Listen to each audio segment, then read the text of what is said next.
This channel focuses on cycling infrastructure, and I showcase many examples of dedicated cycleways. But that doesn't mean you need cycleways everywhere. In the Netherlands, there are entire urban areas where cycling infrastructure isn't necessary. Since the introduction of sustainable safety in the 1990s, 30 km/h zones have become increasingly widespread. These zones allow cyclists to mix comfortably and safely with low volumes of car traffic.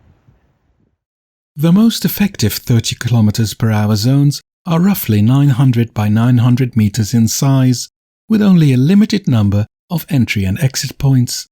Surrounding these zones are main roads designed to handle through traffic at 50 km/h. These main roads look and function very differently, with no parking or local destinations, just smooth, uninterrupted flow. The transitions between these zones are very clearly marked.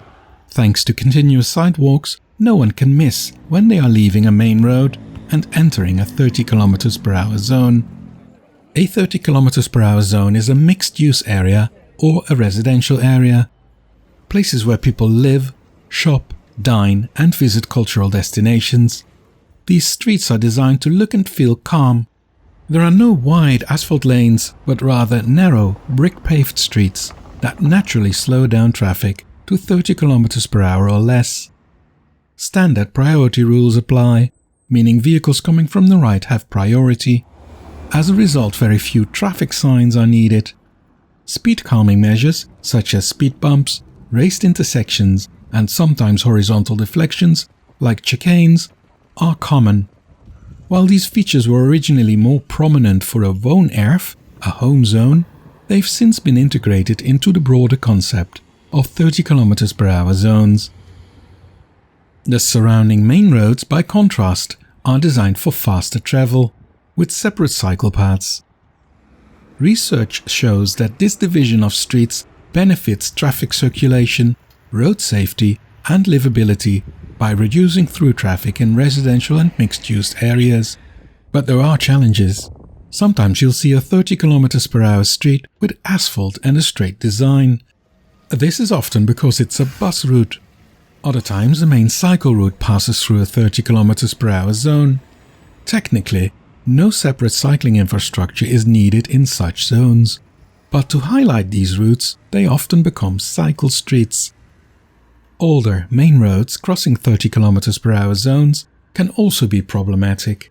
These so-called grey streets often still prioritize through traffic, making them feel out of place in a 30 km/h zone. Many of these streets haven't been redesigned since the late 1990s. In the meantime, cities often install speed bumps to slow cars down, choosing cyclist-friendly designs. Most of these grey streets will eventually be transformed. And the developments don't stop there. The Netherlands is now considering making 30 km/h the default speed limit nationwide, with 50 km/h as the exception. Experiments with this approach have shown it's possible, but it may blur the clear distinction between residential zones and main roads, which has proven to be so successful in the Netherlands. In 2024, Amsterdam made headlines when it reduced the speed limit to 30 km/h on 80% of its streets. Utrecht quietly already has 70% of its streets in 30 km/h zones. But they too have plans to decrease the speed limit in another 150 streets by 2026. It will be interesting to see where this shift leads and how it impacts Dutch cities.